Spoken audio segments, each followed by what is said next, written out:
கிறிஸ்து இயேசுவுக்குள் அன்பாய் அழைக்கப்பட்ட அன்புக்குரிய சகோதர சகோதரிகளே, அனைவருக்கும் ஆண்டவர் இயேசு கிறிஸ்துடைய நாமத்தினாலே அன்பின் வாழ்த்துக்கள்.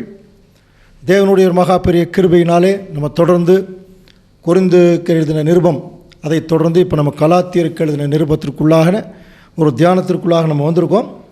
இதில் நம்ம கடந்த வாரத்தில் கலாத்தியர் 1ஆம் அதிகாரம் 2ஆம் அதிகாரம் பார்த்தோம் இல்லையா.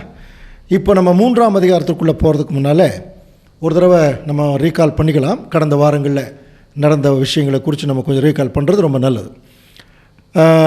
ஆக்சுவலாக பார்த்திங்கன்னா அப்போஸ்தலனாகிய பவுலுக்கு கொரிந்து பட்டணத்திலிருந்தே ஒரு ஸ்ட்ரகிள் ஸ்டார்ட் ஆகிடுச்சு, போராட்டம். அது ஒரு விதமான போராட்டமாக இருந்தது.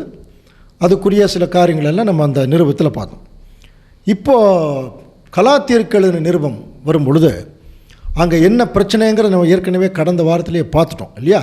இவர் போய் ஊழியங்கள் செய்து விசேஷமாக ஆண்டவர் இயேசு கிறிஸ்து மூலமாக கிடைக்கக்கூடிய ஒரு மகா பெரிய பாக்கியம், ராஜ்யம், அதில் விசேஷமாக திருச்சபைக்கினுடைய அழைப்பு, இவைகளெல்லாம் சொல்லி ரொம்ப கிளியராக பண்ணிட்டு வந்ததுக்கு பிறகு பார்த்திங்கன்னா அந்த யூதர்களுடைய சில மூத்த வழிகாட்டிகள், குருமார்கள், இவங்கெல்லாம் போய் என்ன பண்ணுறாங்க, சபையில் போயிட்டு ஆண்டவர் இயேசு கிறிஸ்துவை பற்றின விசுவாசத்தை பின்னிட்டு தள்ளிட்டு நியாயப்பிரமாணத்தில் நடந்தால் மட்டும்தான் நமக்கு பரலோகத்துக்கு போக முடியும் என்கிற மாதிரி ஒரு தவறான போதகத்தை என்ன பண்ணிட்டாங்கன்னா அந்த கலாத்திய சபையில் புகுத்திட்டான். நம்ம கூட அப்படித்தானே சில நேரங்களில் திடீர்னு யாரோ ஒருத்தர் போய் புதுசாக ஏதாவது சொல்லும்போது ஜனங்கள் அது சரியாக தவறான்னு கூட கவனிக்காமல் அவங்க இதை ஏற்றுக்குவான். அந்த மாதிரி நேரம் சில பிரச்சனைகளெல்லாம் நம்ம சபையில் சந்திச்சிருப்போம். அதே மாதிரி தான் இங்கேயும் பார்த்திங்கன்னா கலாத்திய சபையில் அந்த வழி நடத்தின மூத்த யூதர்கள் என்ன பண்ணாங்கன்னா, அவர்கள் நியாயப்பிரமாணத்தை கையில் எடுத்துக்கிட்டு நியாயப்பிரமாணத்தில் படி நடந்தால் மட்டும்தான் பரலோக ராஜ்யத்துக்கு போக முடியும் என்று சொன்னது மட்டுமில்லை, அங்கே இயேசு கிறிஸ்துவை பற்றின எந்த ஒரு தெளிவுகளும் அங்கே சொல்லாமல் அப்படியே மறைச்ச மாதிரி ஆயிடுச்சு. ஸோ இது என்ன ஆயிடுச்சுன்னா, அதை கலாத்திய சபை மக்கள் அதை கொஞ்சம் நம்பிட்டாங்க. நம்பி ஒரு சர்டன் டைம் பார்த்தீங்கன்னா ரொம்ப எக்ஸ்ட்ரீமாக அது போயிடுச்சு. ரொம்ப அதிகமாக நம்பக்கூடிய அளவில் அங்கே போனதுனால இப்போது இந்த நியூஸ் அப்போஸ்தலனாகிய பவுலுக்கு வருது.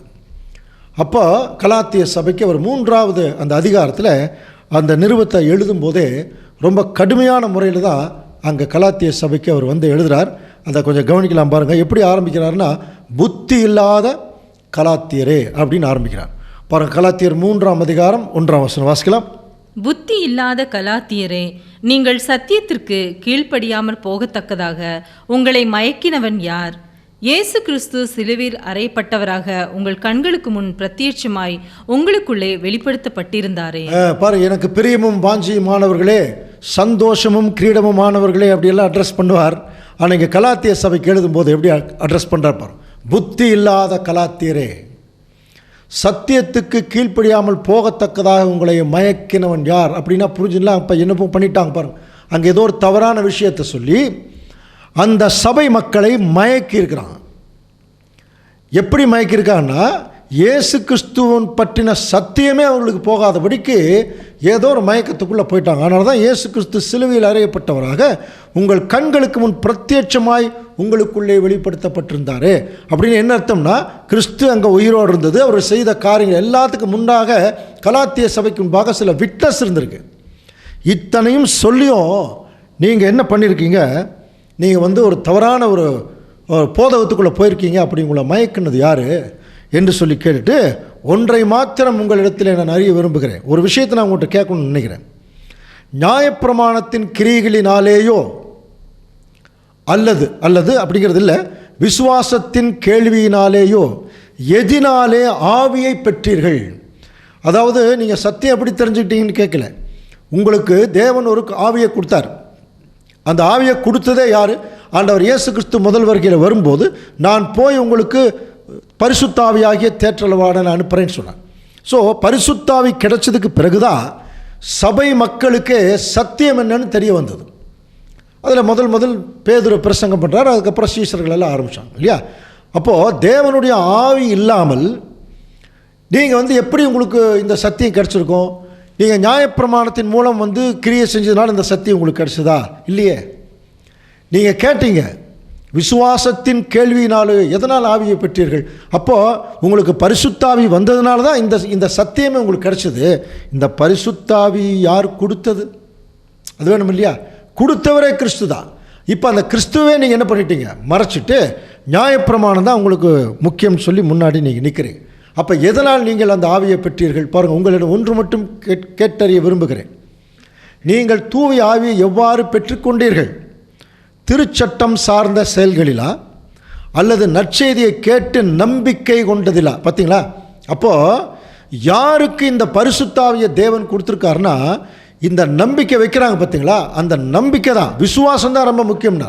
நீங்கள் நம்பினதுனால தான் உங்களுக்கு இவ்வளோ பெரிய சத்தியங்கள் கிடைச்சதே ஒழிய நீங்கள் நியாயப்பிரமாணத்தில் இருந்ததுனால உங்களுக்கு இந்த சத்தியம் இல்லை.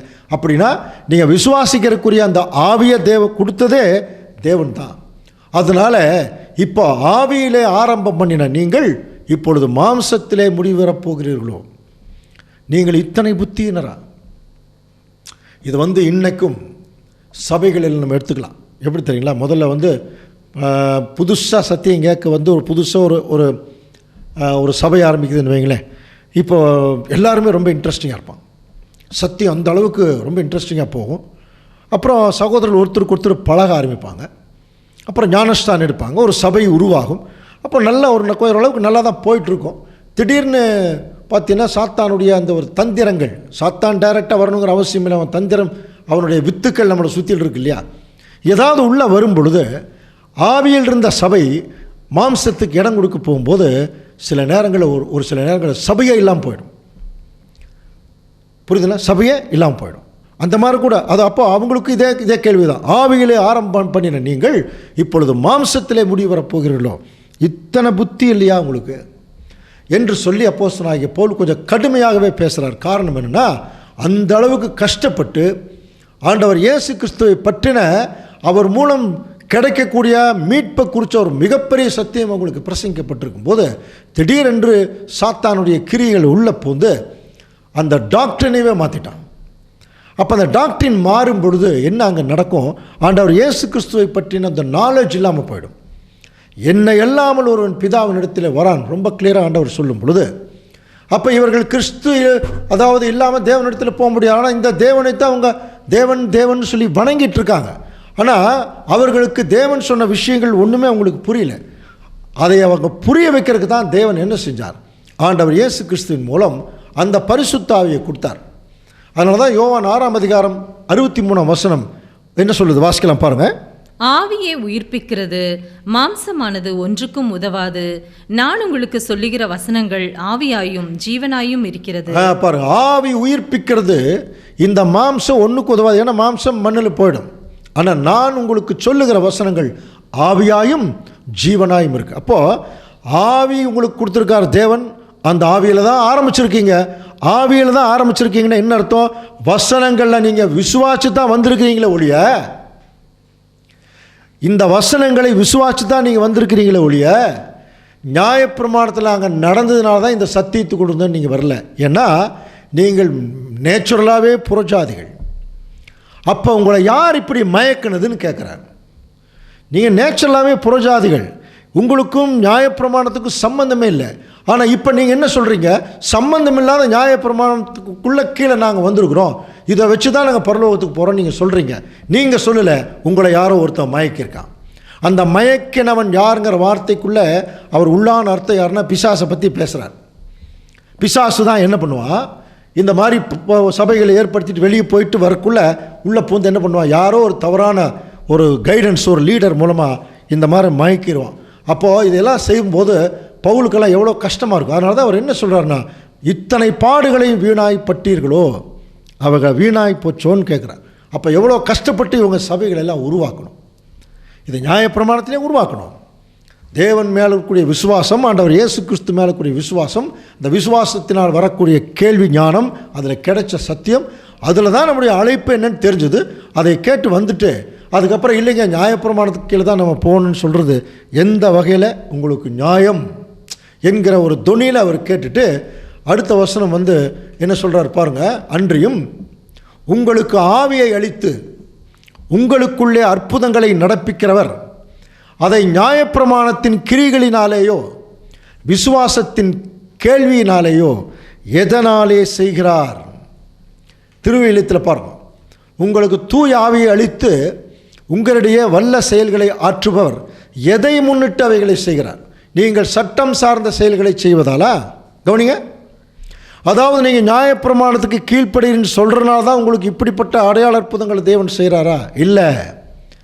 அல்லது நற்செய்தியை கேட்டு நம்பிக்கை கொண்டதாலும் இந்த அடையாள அற்புதங்கள் எல்லாம் நடக்கும் பொழுது, இந்த சத்தியங்கள் எல்லாம் சொல்லும் பொழுது நீங்கள் அற்புதங்களை எல்லாம் பார்த்து அதை என்ன செஞ்சீங்க? விசுவாசிச்சிங்க. அதனால தான் நீங்கள் சத்தியத்துக்குள்ளே வந்திருக்கீங்க. அப்போது இந்த அற்புதங்கள் எதனால் நடந்தது? நியாயப்பிரமாணத்திலேயே நடந்தது. நியாயப்பிரமாணத்துக்கு அற்புதங்களுக்கு சம்பந்தமே இல்லை. நியாயப்பிரமாணம் என்பது ஒரு சட்டம், அவ்வளோதான். அது கீழ்ப்படைஞ்சிட்டு போனால் அதுக்குரிய அந்த ரியாக்ஷன் கிடைக்குமே ஒழிய, அதுக்குரிய அந்த தேவனுடைய ராஜ்யத்துக்குரிய அந்த அனுபவங்கள் எல்லாம் இதுக்குள்ளே வர்றதுக்கான வாய்ப்பு இல்லை. ஆனால் இவங்க என்ன சொல்லிகிட்டு இருந்தாங்க? இவங்களை தவறாக வழி நடத்தின யூதர்கள், நாங்கள்லாம் ஆபிரகாமுடைய சந்ததி, நாங்கள்லாம் யூதர்கள், ஒரிஜினலாக எங்களுக்கு தான் அது கொடுக்கப்பட்டிருக்கு, அதனால் நாங்கள் சொல்கிறது தான் கரெக்ட் அப்படின்னு சொல்லி நியாயப்பிரமாணத்தை வலியுறுத்தினாங்க. இவர்கள் என்றைக்கு ஆபிரகாமை பற்றி பேசினாங்களோ அதனால் அப்போஸ்தலனாகிய பவுல் ஆபிரகாமை கொண்டே இந்த நியாயப்பிரமாணத்துக்கு ஆபிரகாமுக்குமே சம்பந்தம் இல்லைங்கிறத இந்த அதிகாரத்தில் புரிய வைக்க நினைக்கிறார். பாருங்கள், கலாத்தியர் 3ஆம் அதிகாரம் 6ஆம் வசனம். அப்படியே ஆபிரகாம் தேவனை விசுவாசித்தான், அது அவனுக்கு நீதியாக எண்ணப்பட்டது. ஆபிரகாம் தேவனை விசுவாசித்தான், அது அவனுக்கு நீதியாக எண்ணப்பட்டது. அப்போது நம்மெல்லாம் பார்த்தீங்கன்னா ஆபிரகாமுடைய விசுவாசத்தினுடைய அடிப்படையில் வந்த பிள்ளைகள். அதனால தான் நமக்கு என்ன பேர் தெரியுங்களா? ஆகையால் விசுவாச மார்க்கத்தார்.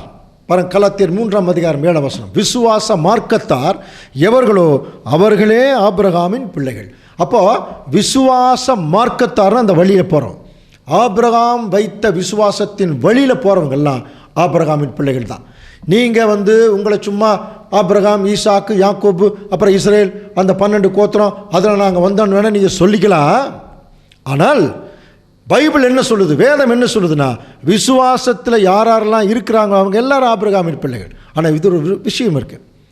விசுவாசம்ங்கிறது நம்பப்படுகிறவன் உறுதியும் காணப்படாதவர்களை நிச்சயம் நல்லா படிச்சிருக்கோம் இல்லையா?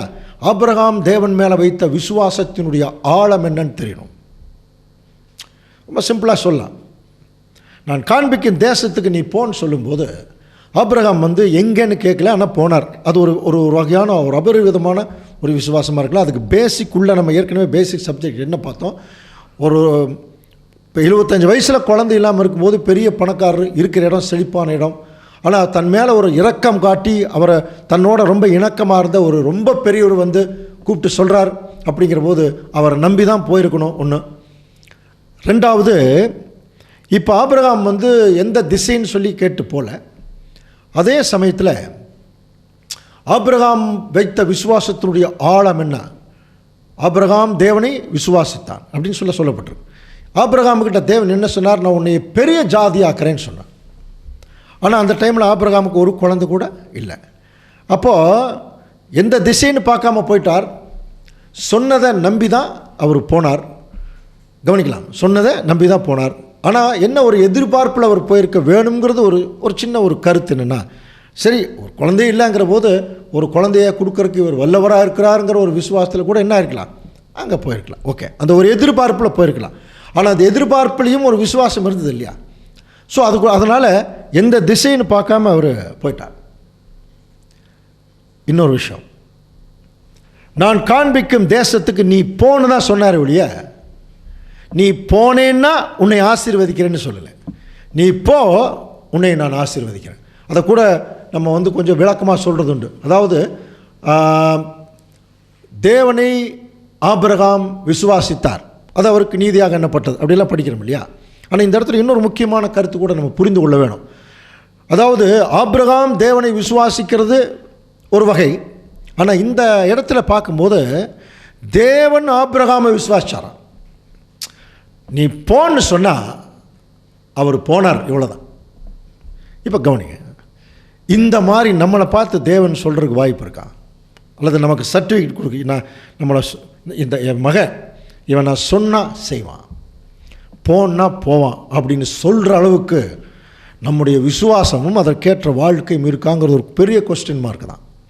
ஆனால் ஆபிரகாமெல்லாம் நமக்கு அதுக்கு பாடம் கற்பிக்கிறதுக்காக ஒரு கேரக்டராக இருக்காங்க. அன்புக்குரிய சகோதர சகோதரி, அதனால தான் இது ரொம்ப ஸ்ட்ரெஸ் பண்ணுறார். ஆகையால் விசுவாச மார்க்கத்தார் எவர்களோ அவர்களே ஆபிரகாமின் பிள்ளைகள். இதை கொஞ்சம் டீட்டெயிலாக விளக்கிற மாதிரி அப்போஸ்தலனாகிய பவுல் ரோமருக்கு எழுதின நிருபம் 16 வசனத்தில் கொஞ்சம் பெரிய வசனம் பற்றியிருந்தால் கவனிங்க. சுதந்திரமானது கிருபையினாலே உண்டாகிறதா இருக்கும்படிக்கு அது விசுவாசத்தினால தான் வருதான். கிருபையே விசுவாசத்தினால தான் வருது. நியாயப்பிரமாணத்தை சார்ந்தவர்களாகிய சந்ததியாருக்கு மாத்திரமல்ல, அதாவது இஸ்ரேல் ஜனங்களுக்கு மாத்திரமல்ல, நாம் எல்லாருக்கும் தகப்பனாகிய ஆபிரகாமுடைய விசுவாசத்தை சார்ந்தவரான எல்லா சந்ததியாருக்கும் அந்த வாக்கு தத்தம் நிச்சயமாக இருக்கும்படி புரியுதுங்களா? அப்போது தேவனுடைய தேவன் கொடுக்கக்கூடிய அந்த ஒரு சுதந்திரம் ஒரு கிருபையில் தான் வருது. அந்த கிருபை அதாவது நியாயப்பிரமாணத்துக்கு கீழே இருக்கிறவங்களுக்கு மாத்திரமல்ல, புறஜாதிகளுக்கு சேர்ந்து தான் தேவன் கொடுக்குறார். ஏன் அப்படின்னா அது யார் மூலமாக வருதுன்னா ஆபிரகாம் மூலம். ஆபிரகாம் யார்? நம்ம எல்லாருக்கும் தகப்பன். நம்ம எல்லாருங்கிறது யார்? இஸ்ரேல் ஜனங்களும் புறஜாதிகளும். அப்போ எல்லாருக்குமே ஆபிரகாம் ஒரு தகப்பனாக இருக்கார். எதற்கு தகப்பனாக இருக்கார்? இதை கலாத்தியருக்கு எழுதின நிருபம் 3ஆம் அதிகாரம் 8ஆம் வசனம் வாசிக்கலாம். மேலும் தேவன் விசுவாசத்தினாலே புறஜாதிகளை நீதிமான்கள் ஆக்குகிறார் என்று வேதம் முன்னாக கண்டு உனக்குள் சகல ஜாதிகளும் ஆசீர்வதிக்கப்படும் என்று ஆபிரகாமுக்கு சுவிசேஷமாய் முன் அறிவித்தது. இதை பர்டிகுலராக இப்போ கலாத்திய சபைக்கு ஃபோக்கஸ் பண்ணுறார் பாருங்க. மேலும் தேவன் விசுவாசத்தினாலே புறஜாதிகளை நீதிமான்கள் ஆக்குகிறார் என்று கண்டு, இதை அந்த புறஜாதிகளை மட்டும் கொஞ்சம் கட் பண்ணிவிட்டு தேவன் விசுவாசத்தினாலே நீதிமான்கள் ஆக்குகிறார் என்று அப்படின்னு வசனம் வருது இல்லையா? ஒரு கொஸ்டின் போட்டு யாரை? புறஜாதிகளை. அப்போது புறஜாதிகளையே தேவன் எதில் தான் கொண்டு வரார் அப்படின்னா விசுவாசத்தின் மூலம்தான், நியாயப்பிரமாணத்தின் மூலமல்ல. அது இஸ்ரேல் ஜனங்களோட முடிஞ்சிருச்சு. அப்போது வேதம் முன்னாக கண்டுங்கிற வார்த்தை கொஞ்சம் நம்ம கவனிக்க வேண்டிய ஒரு வார்த்தை. அதாவது அக்கார்டிங் டு காட்ஸ் பிளான், தேவனுடைய அனாதி தீர்மானத்தின்படி புறஜாதிகள் தான் இந்த விசுவாசத்துக்குள்ள அதிகமாக நீதிமான்களாயிருப்பார்கள். புரியுதுங்களா? இந்த புறஜாதிகள் அதில் எத்தனை பேர் இருக்கிறாங்க? புறஜாதிகளில் கவனிச்சு பார்த்தீங்கன்னா ஏற்கனவே தேவனுடைய அழைப்புக்குள்ளே இருக்கக்கூடிய திருச்சபை வகுப்பார் 1,44,000 இல்லையா? அதில் அதிகமான பேர் இந்த விசுவாசத்தின் மூலம் இதுக்குள்ளே தான் வருவாங்க. அப்போது தேவனுடைய திட்டமே புறஜாதி ஜனங்கள் அதிகமான பேர் இதுக்குள்ளே வருவாங்க, இந்த விசுவாசத்துக்குள்ளே வருவார்கள். அப்படிங்கிறதுனால அதனால தான் தேவன் ஆபிரகாமுக்கு முன்னாடி என்ன பண்ணிட்டாராம்? அங்கே சொல்லிட்டாராம். அதனால தான் 9ஆம் வசனத்தில் சொல்லும் பொழுது பாருங்கள், அந்தப்படி விசுவாச மார்க்கத்தார் விசுவாசமுள்ள ஆபிரகாமுடனே ஆசீர்வதிக்கப்படுகிறார்கள். அப்போ யாரெல்லாம் ஆபிரகாமை போல விசுவாசிக்கிறார்களோ அவங்க எல்லாருமே விசுவாச மார்க்கத்தார். இதில் இன்னொரு விஷயம் என்னென்னா, இந்த நியாயப்பிரமாணத்துக்கு கீழே தான் நம்ம இருந்தால் தான் பரலோகம் போக முடியும்னு சொல்லி ஒரு தவறான வழிநடத்தலுக்குள்ளே அங்கே கலாத்திய சபைக்கு அவங்க ஜனங்கள் கொஞ்சம் பேர் போயிட்டாங்க இல்லையா? தவறான போதகம் மயக்கிட்டாங்க. ஆனால் இவர்கள் ஆபிரகாமின் பிள்ளைகள்னு சொல்லி தங்களை சொல்லும் பொழுது இப்போ ஆபிரகாமுக்கும் இவங்க நியாயப்பிரமாணத்துக்கு கீழே தான் இருக்காங்க, நாமளும் இருக்கணும்னு சொல்கிறாங்க இல்லையா? ஆக்சுவலாக இந்த நியாயப்பிரமாணம் எப்போ கொடுக்கப்பட்டது? ஒரு ஆர்டருக்கு வரலாம். முதல்ல தேவன் ஆபிரகாமை கூப்பிட்றார், அப்புறம் ஈசாக்கு, யாக்கோபுக்கு 12 பேர், 12 கோத்திரமாக வெளியே வந்தாங்க, எகிப்தில் இருந்தாங்க. அதுக்கப்புறம் கானான் தேசத்துக்கு போகும்போது தான் அவங்களுக்கு நியாயப்பிரமாணம் கொடுக்கப்பட்டது. இந்த நியாயப்பிரமாணம் கொடுக்கப்படுவதற்கு முன்பாகவே ஆபிரகாம் ஏற்கனவே தேவன் கூப்பிட்டார். கொஞ்சம் கவனிங்க. நியாயப்பிரமாணம் கொடுக்கப்படுவதற்கு முன்பாகவே தேவன் ஆபிரகாமை கூப்பிட்டார். ஆபிரகாமை கூப்பிட்டு அவருக்கு 10 கட்டளைகள் சொல்லலை. கவனிங்க, 613 கட்டளைகள் சொல்லலை. அப்போ நியாயப்பிரமாணத்துக்கும் ஆபிரகாமுக்கும் சம்பந்தமே இல்லை. நியாயப்பிரமாணத்துக்கும் இஸ்ரேல் ஜனங்களுக்கு தான் சம்பந்தம். நியாயப்பிரமாணம் கொடுக்கப்படுவதற்கு முன்பாகவே அங்கே 10 கட்டளைகள்லாம் அவருக்கு சொல்லலை. அதை ஃபாலோ பண்ணக்கூடிய நெசசிட்டியும் அந்த ஒரு தேவையும் ஆபிரகாமுக்கு இல்லை. ஆபிரகாம் அவர் முற்பிதாவான நேச்சுரலாகவே அவர் தேவன் மேலே அன்பு கொண்டவராக இருந்தார். இப்போ ஒரு கேள்வி வரணும், அப்படின்னா நியாயப்பிரமாணத்துக்கு கீழ்ப்படுகிறது சரியாக இருக்குமா அல்லது விசுவாசா போதுமா? இதில் எது சரி? கலாத்திய சபைக்கு தவறான போதர்கள் என்ன சொல்லிட்டாங்க? நியாயப்பிரமாணத்துக்கு நீ கீழ்ப்படிஞ்சா தான் பரலோகம். பவுலுடைய அந்த போதகம் என்ன? நீங்கள் இயேசு கிறிஸ்து சொல்கிறத கேட்டு விசுவாசாதான் உங்களுக்கு அந்த பரலோக ஆசீர்வாதம். இப்போ இங்கே விசுவாசமாக கீழ்ப்படிதலா ஒரு கேள்வி. இதில் எது சரி? நியாயப்பிரமாணத்துக்கு கீழ்ப்படுகிறது தான் சரியாக இருக்குமா, அல்லது விசுவாசா போதுமா? ஒரு கேள்வி இருக்கு இல்லையா? அல்லது ரெண்டும் வேணுமா? இந்த கேள்விக்கு எப்படி விடையை சொல்லலாம்? இந்த கேள்விகளுக்கு ரெண்டுக்கு விடை ஆபிரகாம் தான். கவனிங்க, ஆபிரகாம் தேவனை விசுவாசத்தினால தான் நான் காண்பிக்கும் தேசத்துக்கு நீ போன்னு சொல்லும்போது கீழ்ப்படிஞ்சு போனார் இல்லையா? அப்போது கீழ்ப்படிதலுக்குள்ள கவனிங்க, ஒருத்தர் தேவனை உண்மையாக விசுவாசிட்டா அதுக்குள்ளே என்ன வந்துடும்? ஆட்டோமேட்டிக்காக கீழ்ப்படிதல் வந்துடும். ஆனால் இங்கே நியாயப்பிரமாணத்தில் அப்படி இல்லை. இதில் விசுவாசங்கிறதே இல்லைங்க. சொல்கிற பிரமாணத்தை கீழ்ப்படிஞ்சினா நீ ஜீவன் இல்லைன்னா உனக்கு மரணம், இவ்வளோதான். இதில் எந்த விதமான விசுவாசத்துக்கு அவசியமே இல்லை. கவனிக்கிறீங்களா? இன்னொன்று, நியாயப்பிரமாணத்தில் எந்த பரிந்து பேசுதலும் இல்லை, எந்த இரக்கமும் இல்லை. நியாயப்பிரமாணத்தில் தண்டனை மட்டும்தான். கவனிக்கிறீங்களா? ஆனால் இயேசு கிறிஸ்துவின் மூலம் கிடைக்கக்கூடிய விசுவாசத்துக்குள்ளே உள்ளே போனோம்னா இங்கே நியாயப்பிரமாணத்தில் ஒருத்தர் தவறிட்டான தண்டனை தான். ஆனால் நமக்கு நல்லா தெரியும் இங்கே நம்ம எத்தனை முறை தவறுகிறோம்.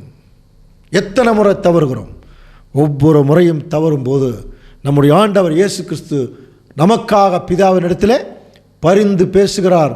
இப்போ எது ரொம்ப ரொம்ப ரொம்ப மேன்மையானது சொல்லுங்கள்? நியாயப்பிரமாணத்துக்குள்ளே போகிறதா, இல்லை இயேசு கிறிஸ்துவின் மூலம் கிடைக்கக்கூடிய அந்த மீட்பு, அந்த ரட்சிப்பா?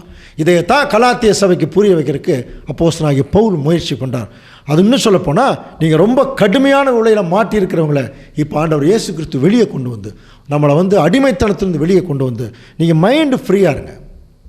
நான் சொல்கிறத கொஞ்சம் மனப்பூர்வமாக செய்யுங்க, உங்களுக்கு எந்த பாதகமும் இருக்காது. நீங்கள் நேராக பரலோக ராஜ்யத்துக்குள்ளே வந்துடலாம் அப்படின்னு சொல்லி நம்முடைய மைண்டை ஃப்ரீ பண்ணியிருக்கார், நம்முடைய ஃபிசிக்கல் பாடியவே ஃப்ரீ பண்ணியிருக்கார். அங்கெல்லாம் அப்படி இல்லை. அப்போது இது எல்லாம் எதனால் வருதுன்னா, இந்த உண்மையான சுவிசேஷத்தை கேட்டு விசுவாசத்தினால தான் இப்போ இந்த நியாயப்பிரமாணம்ங்கிறதுக்குள்ளே விட்டுட்டு நம்ம வெளியே வந்திருக்கோம். ஸோ ஆபிரகாமுக்கும் நியாயப்பிரமாணத்துக்குமே சம்மந்தம் இல்லை. அப்படிங்கிற போது நீங்கள் ஆபிரகாமின் பிள்ளைகள் சொல்லி நியாயப்பிரமாணத்துக்குள்ளே இருக்கணும்னு நீங்கள் சொல்ல வேண்டிய அவசியம் இல்லை, அது தவறு. ஆபிரகாமின் பிள்ளைகள் ஆபிரகாமுக்கும் நியாயப்பிரமாணத்துக்கு எப்படி சம்மந்தம் இல்லையோ அந்த மாதிரி நம்மெல்லாம் விசுவாசத்தின் மூலம் சத்தியத்துக்குள்ளே வந்ததுனால, ஆண்டவர் இயேசு கிறிஸ்துவை விசுவாசத்தினால இப்போ நாம் நியாயப்பிரமாணத்துக்கு கீழ்ப்பட்டவர்கள் அல்ல என்று சொல்லி அவங்களுக்கு புரிய வைக்கிறதுக்கு முயற்சி பண்ணார். ஸோ இதற்கு ஆதாரம் இந்த முதல் சுவிசேஷத்தை இந்த பூமிக்கு கொண்டு வந்ததே யார் என்று சொல்லி கவனிக்கும் பொழுது எபிரேயர் 2:3 வாசிக்கலாம். முதலாவது கர்த்தர் மூலமாய் அறிவிக்கப்பட்டு பின்பு அவரிடத்தில் கேட்டவர்களாலே நமக்கு உறுதியாக்கப்பட்டது. முதலாவது கர்த்தர் மூலம், கர்த்தருங்கிறது ஆண்டவர் இயேசு கிறிஸ்து. அப்போ கிறிஸ்து தான் இந்த சுவிசேஷத்தை முன்பாக எல்லாத்துக்கும் அவர் சொன்னாராம். அப்போ மற்றவங்க எல்லாரும் கேட்டு தான் என்ன இருக்கிறாங்க, வந்திருக்காங்க. அப்போது ஆபிரகாமை தேவன் கூப்பிட்ட போது ஆபிரகாமுக்கு எந்த நியாயப்பிரமாணமும் கொடுக்கல. கொஞ்சம் கவனிங்க, ஆபிரகாமுக்கு தேவன் நியாயப்பிரமாணம் கொடுக்கல. என்ன கொடுத்தாரு தெரியுங்களா? வாக்கு தத்தம் கொடுத்தாராம். அப்போனா நம்மெல்லாம் நியாயப்பிரமாணத்துக்கு பிள்ளைகள் அல்ல, நம்மெல்லாம் வாக்கு தத்தத்துக்கு பிள்ளைகள். ஆபிரகாம் விசுவாசம் மாதிரி நம்ம விசுவாசா போதுங்கிறார். நீங்கள் இதை போய் கற்பனை போட்டு மேலே போட்டு நீங்கள் தொந்தரவு பண்ண வேண்டாம். அப்போ யாரெல்லாம் இந்த பூமியில் ஆபிரகாமின் விசுவாசத்துக்குள்ளே விசுவாசிக்கிறார்களோ அவர்கள் தேவனுடைய ஆபிரகாமின் புத்திரர் மாத்திரமல்ல, அவர்கள் தேவனுடைய புத்திரர்கள். இந்த தேவனுடைய புத்திரர்கள் வெளிப்படுவதற்கு தான் இந்த சிருஷ்டியானது காத்து கொண்டிருக்கிறது அப்படின்னார். ரோமர் 8:19. மேலும் தேவனுடைய புத்திரர் வெளிப்படுவதற்கு சிருஷ்டியானது மிகுந்த அவளோட காத்து கொண்டே. இந்த தேவனுடைய புத்திரர் வெளிப்படுவதற்கு தான் சிருஷ்டியானது மிகுந்த அவளோட காத்துட்டு இருக்கு. அதே ரோமர் 4:13 உலகத்தை சுதந்தரிப்பான் என்ற வாக்கு தத்தம் கவனிக்கிறீங்களா? உலகத்தை சுதந்தரிப்பான் என்ற வாக்கு தத்தம் ஆபிரகாமுக்காவது அவன் சந்ததிக்காவது நியாயப்பிரமாணத்தினால் கிடைக்காமல் விசுவாசத்தினால் வருகிற நீதியினால் கிடைச்சதுங்கிறார். உலகமே சுதந்திரமாக போகுதுங்கிற இந்த வாக்கு தத்தம் ஆபிரகாமிலிருந்து ஆரம்பிச்சது. அதுக்கு ஆபிரகாமுக்கிட்ட தேவன் சொன்னாரா, நீ இந்த 10 கட்டளை நிறைவேற்றினாதான் இந்த ஆசீர்வாதங்கள்னு சொன்னாரா? இல்லையே. வாக்கு தத்தம் கொடுத்தார், நான் உன்னை ஆசீர்வதிக்கவே ஆசீர்வதிப்பேன். அப்போது இதெல்லாமே நியாயப்பிரமாணத்தில் நமக்கு வரல, விசுவாசத்தின் மூலம்தான் வந்தது. அதனால தான் டோட்டலாக உலகத்துக்கே சொல்லும் பொழுது பாருங்கள், அநேக ஜாதிகளுக்கு உன்னை தகப்பனாக ஏற்படுத்தினேன் என்று எழுதியிருக்கிறபடி அவன் தான் விசுவாசித்தவருமாய், கவனிக்கிறீங்களா, விசுவாசித்தவருமாய் மரித்தோரை உயிர்ப்பித்து இல்லாதவைகளை இருக்கிறவரில் போய் அழைக்கிறவருமாய் இருக்கிற தேவனுக்கு முன்பாக நாம் எல்லாருக்கும் அவர் என்ன ஆயிட்டார்னா தகப்பன் ஆயிட்டார். ஸோ ஆபிரகாமின் பிள்ளைகளாக நாம் இருக்கிறதுனால ஆபிரகாமுக்கும் நியாயப்பிரமாணத்துக்கும் சம்பந்தம் இல்லை, நமக்கும் நியாயப்பிரமாணத்துக்கும் சம்பந்தம் இல்லை. நம்மெல்லாம் விசுவாசத்தின் மூலம் தேவனுடைய ஒரு பிரகாரத்துக்குள்ளே போகிறதுக்கான வாய்ப்பை தேவன் கொடுத்துருக்கார். அது ரொம்ப ஈஸியான வழி என்று சொல்லி அவர்களுக்கு சொல்கிறார். அது மட்டும் இல்லை, கலாத்தியர் 3:10 நியாய பிரமாணத்தின் கிரியைக்காரராகிய யாவரும் சாபத்துக்குட்பட்டிருக்கிறார்கள்.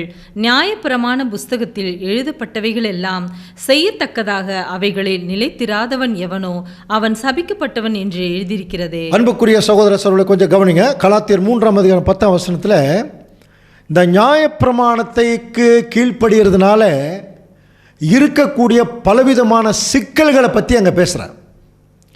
எல்லாருமே கீழ்ப்படிய முடியாது. கவனிக்கிறீங்களா?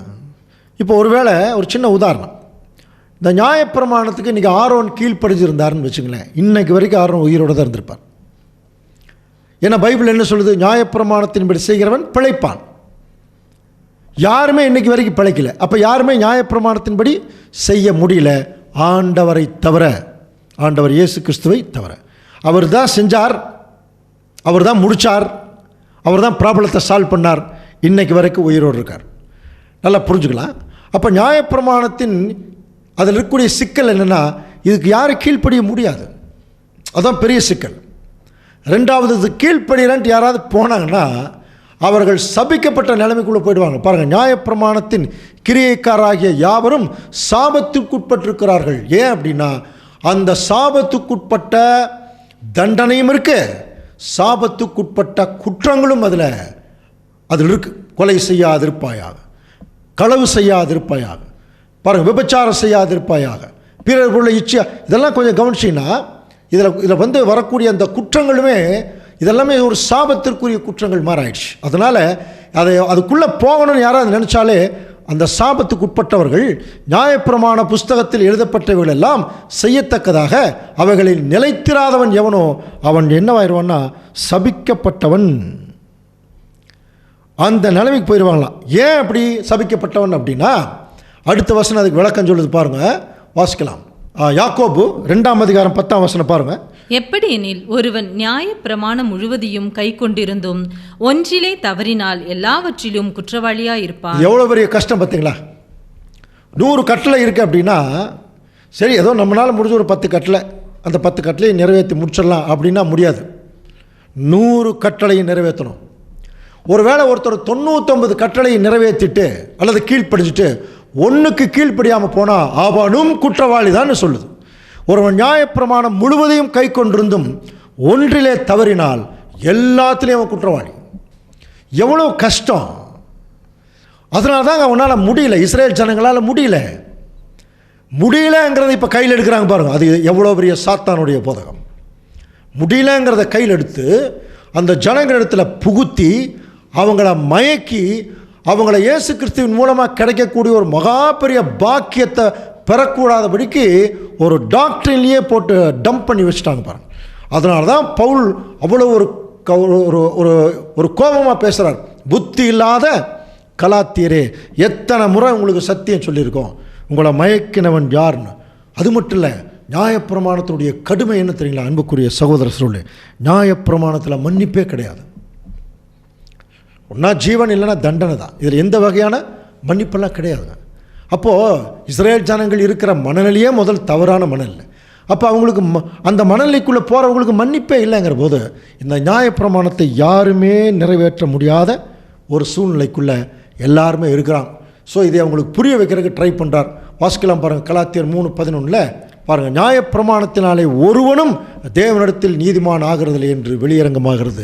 இந்த நியாயப்பிரமாணத்தில் நான் எல்லாம் கீழ்ப்படிஞ்சிட்டேங்க அப்படின்னு சொல்லி தேவனிடத்தில் தன்னை யாரும் நீதிமானாக்க முடியாது. கவனிக்கிறீங்களா? ஏனெனில் நியாயப்பிரமாணத்தில் ஒருத்தன் போனான்னா அவன் சாவான். அடுத்த வசனம் பாருங்க. ஏனெனில் விசுவாசத்திலே நீதிமான் பிழைப்பான் என்று எழுதியிருக்கிறது. நியாயப்பிரமாணத்துக்குள்ள ஒருத்தன் போனான்னா அதை நிறைவேற்ற முடியாமல் அவன் சாவான். ஆனால் ஒருத்தன் தேவன் மேலேயும் கிறிஸ்து மேலேயும் வைக்கிற விசுவாசத்தில் ஒருத்தன் பிழைப்பான். இப்போ அவங்களுக்கு தெளிவான ஒரு டெசிஷன். நீங்கள் சாக போகிறீங்களா பிழைக்க போகிறீங்களா, அவ்வளோதான். நீங்கள் சாக போகிறதுனா எதுலேயே இருங்க, நியாயப்பிரமாணத்திலே இருங்க. இல்லை நீங்கள் பிழைக்கணும் அப்படின்னா நீங்கள் ஆண்டவர் இயேசு கிறிஸ்து சொன்ன வார்த்தைகளுக்கு கீழ்ப்படிஞ்சு அந்த கீழ்ப்படிதலுக்குள்ள நீதிமான நீங்கள் நடந்துங்க. ஸோ அதில் 12ஆம் வசனத்துலேயும் ரொம்ப கிளியராக சொல்கிறார் பாருங்கள். என்ன சொல்கிறார் வாசிக்கலாம் பாருங்கள். நியாயப்பிரமாணமோ விசுவாசத்துக்குரியதல்ல, அவைகளால் செய்கிற மனுஷனே அவைகளால் பிழைப்பான். அப்போ நியாயப்பிரமாணத்துக்கும் விசுவாசத்துக்கும் சம்பந்தம் இல்லை, ரெண்டாக பிரிச்சிட்டார். நியாயப்பிரமாணம் இஸ்ரேல் ஜனங்களுக்குரியது, விசுவாசம் புறஜாதிகளுக்குரியது. ஆபிரகாம் யாருக்குரியவர்? 2 பேருக்குமே உரியவர். ஆனால் இந்த இஸ்ரேல் ஜனங்கள் நியாயப்பிரமாணத்துக்கு உள்ளே இருந்தாலும் அவர்கள் ஆண்டவர் இயேசு கிறிஸ்துவை விசுவாச்சாதான் அவர்களும் ஜீவனுக்குள்ளே போகணும். அப்போ டோட்டலாக விசுவாசம் என்பது ரொம்ப முக்கியமான விஷயம். நீங்கள் கிறிஸ்து சொன்னதை முதல் நம்புங்க. நம்பி விசுவாசிக்கிறவர்களெல்லாம் அதுக்குள்ளே கீழ்ப்படிஞ்சு வந்துடுவாங்க. அப்படி கீழ்ப்படிஞ்சு வந்துடுறவங்க நியாயப்பிரமாணத்துக்கு கீழே இருக்க மாட்டாங்க, அதுக்கு மேலே வந்துடுவாங்க. நியாயப்பிரமாணம் அவர்களை ஒன்றுமே செய்ய முடியாது. அப்படின்னா இஸ்ரேல் ஜனங்கள் நியாயப்பிரமாணத்துக்கு கீழ்ப்பட்டவங்களாக தான் இருந்தாங்க.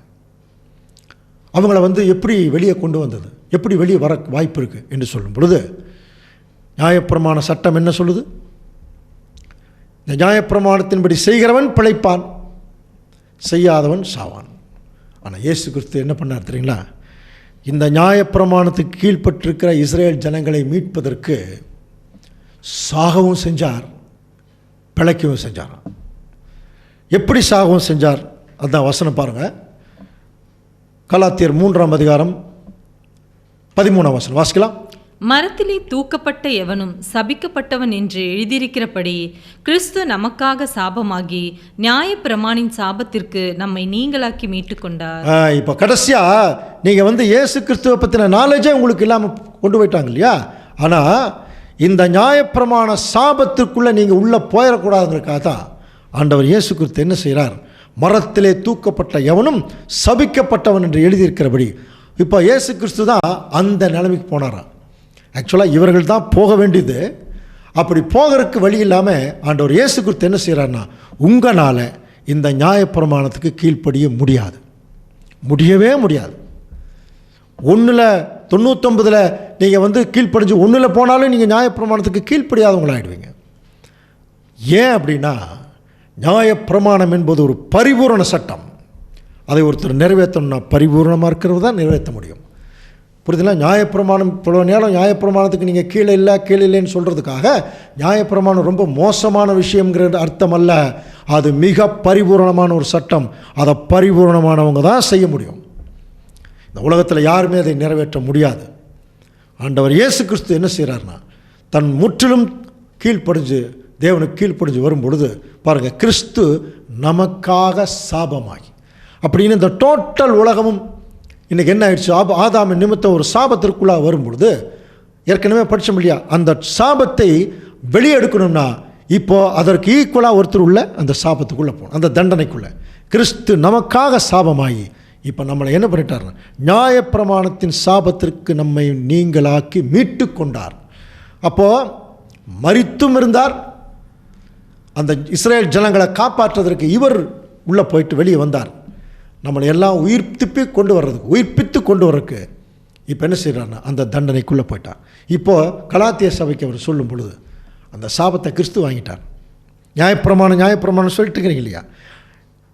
ஆக்சுவலாக ஒருவேளை ஒரு மரத்திலே தூக்கப்பட்ட நிலைமைக்குள்ளே போகிறதுக்குரிய ஒரு தவறை கலாத்திய சபையில் ஒருத்தர் செய்தான்னு வச்சுங்களேன், இவர்கள் ஏற்கனவே நியாயப்பிரமாணத்துக்கு கீழே தான் சொல்லிகிட்டு இருக்கும்போது அவர்களுக்கு மரண தண்டனை தான் மிஞ்சும். ஒன்றுமே பண்ண முடியாது. ஆண்டவர் இயேசு கிறிஸ்து என்ன பண்ணியிருக்கார்? கலாத்திய சபை மக்களை பார்த்து, நீங்கள் நியாயப்பிரமாணத்துக்கு கீழ்ப்பட்டவங்களை அதை நான் பார்த்துட்டேன், நான் அதுக்கு கீழே அதனுடைய சாபத்தை என்னுடைய வாழ்க்கை மூலம் எடுத்துட்டேன். இப்போ நீங்கள் வெளியே வந்தாச்சு, இனிமேல் நீங்கள் நியாயப்பிரமாணத்திற்கு கீழ்ப்பட்டவர்கள் அல்ல. ஒருவேளை இப்படி சிந்திக்கலாம், ஆண்டவர் இயேசு கிறிஸ்து மட்டும் இங்கே வரலன்னு வச்சுங்களேன், என்ன நடந்திருக்கும்? என்ன நடந்திருக்குன்னா, இஸ்ரேல் ஜனங்களுக்கு இப்படிப்பட்ட அனுபவங்கள் கிடச்சிருக்காது, தேவனை பற்றின அறிவே இருந்திருக்காதான் கிறிஸ்து மட்டும் வரலைன்னா. இப்போ நம்மளும் அப்படியே அனாதைகளாக போயிடுப்போம். இப்போ கிறிஸ்து வந்து என்ன பண்ணிட்டார்னா, அந்த சாபத்திற்கு தன்னை உட்படுத்தி நம்மளை நீங்களாக்குனதுனால ராஜ்யம், தேவனை பற்றின அறிவு, ஒரு மேலான ஆசீர்வாதத்தினுடைய ஒரு அழைப்பு எல்லாமே நமக்கு கிடைச்சிருக்குது என்பதை இங்கே அவங்களுக்கு புரிய வைக்கிறதுக்கு அங்கே முயற்சி பண்ணுறார் அன்புக்குரிய சகோதர சகோதரி. அப்போது இவ்வளோ நேரம் பார்த்த விஷயங்களை கொஞ்சம் கவனிக்கும் போது அன்புக்குரிய சகோதர சகோதரி, ஒரு முக்கியமான கேள்வியோடு முடிக்கலாம். அப்போ இந்த நியாயப்பிரமாணம் இவ்வளோ தூரம் சொல்லியிருக்கு இல்லையா, எதுக்காக நியாயப்பிரமாணத்தை தேவன் கொடுத்தார்? இப்போ சாதாரணமாக ஒருத்தருக்கு ஒரு கேள்வி கேட்குறோன்னு வச்சுங்க, நியாயப்பிரமாணம் எதுக்கு கொடுத்தார் அப்படின்னா, ஒரு பிரமாணம், ஒரு சட்டம்னால இது கீழ்ப்படிறது தானே. ஆனால் பவுல் என்ன சொல்கிறார் தெரியுங்களா, நியாயப்பிரமாணம் எதுக்கு தெரியுங்களா கொடுக்கப்பட்டது? கீழ்ப்படிய கூடாதுங்கிறதுக்காக தான் கொடுக்கப்பட்டதான். இதை நம்மளால் ஏற்றுக்க முடியுதான்னு பாருங்கள். ஒரு சட்டம்னாலே கீழ்ப்படி இருக்கு தானே. ஆனால் நியாயப்பிரமாணம் இஸ்ரேல் ஜனங்கள் கீழ்ப்படிய கூடாதுங்கிறதுக்காக தான் தேவன் நியாயப்பிரமாணத்தை கொடுத்தாருன்னு அவர் ஆர்கியூ பண்ணுறார். அப்படின்னா எப்படி அது கீழ்ப்படிய கூடாதுங்கிறதுக்காக ஒரு சட்டம் இருக்குமா அப்படின்னு ஒரு கேள்வி கேட்டால், இதற்குரிய கேள்விக்குரிய விடையை அடுத்த வாரம் நம்ம தொடர்ந்து சிந்திக்கலாம். தேவன் தாமே இந்த வசனங்களை நமக்கு ஆசீர்வாதமாக்கி தருவாராக. ஆமென்.